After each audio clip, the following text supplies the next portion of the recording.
With coverage you can count on, this is the Erie News NOWCAST. Good afternoon. I'm Brianna Andrews. Thanks for joining us here for the Erie News Now Weekend NOWCAST. So glad to have you here with us. Now to continuing coverage on the USS COD's planned trip from Cleveland to Erie.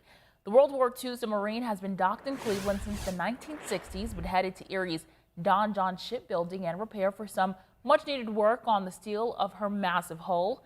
She'll leave Cleveland this afternoon with arrival expected early Monday morning. Once the COD arrives, the 311-foot Gato-class submarine will be pulled out of the water for the first time in 58 years. The tow of the 1,300-ton vessel is expected to take at least 16 hours across Lake Erie at a cost of about $1 million. We'll have more coverage on this tonight. Erie firefighters battled a house fire, leaving a resident and a firefighter in the hospital. The fire started just after 6 o'clock Saturday night at 1831 East Lake Road.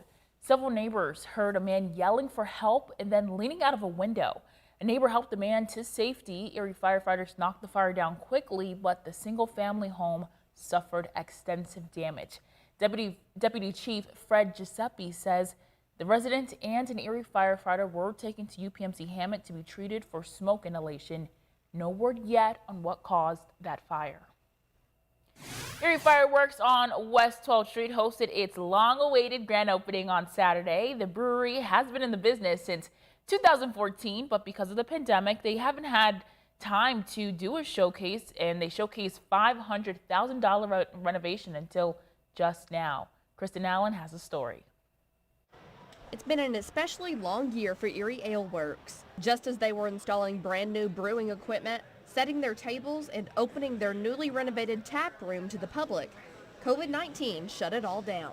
We just spent a bunch of money, invested almost $500,000 into our company, and then all of a sudden we don't have the ability to recoup that through daily taproom sales. Since construction wrapped up just before the pandemic, they never got to unmask the remodel. But now they're thrilled to see people feeling safe enough to come out and celebrate. This is indicative of where people are at now in their headspace.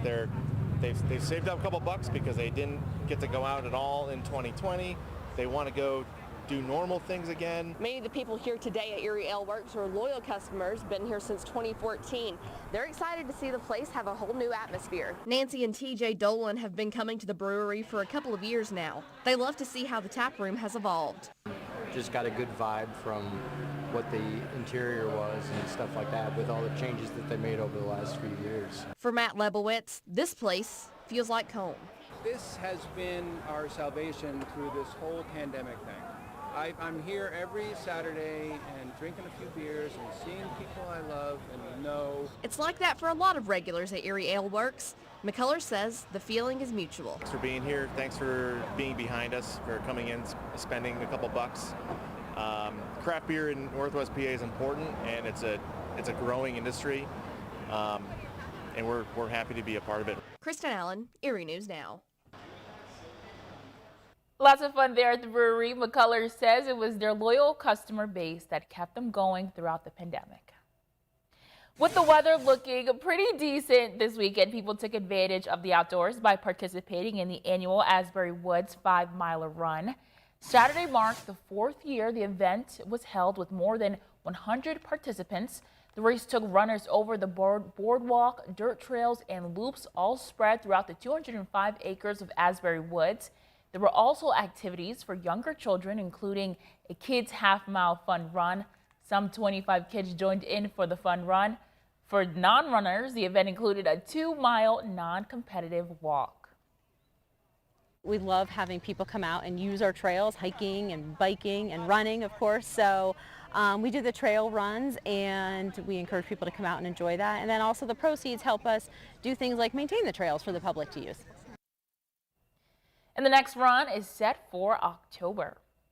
With America reopening after so long under lockdown, people are gathering once again, doing all the things we used to consider normal, but with another highly contagious COVID variant circulating, health experts say it's a cause for concern. Kathy Park reports.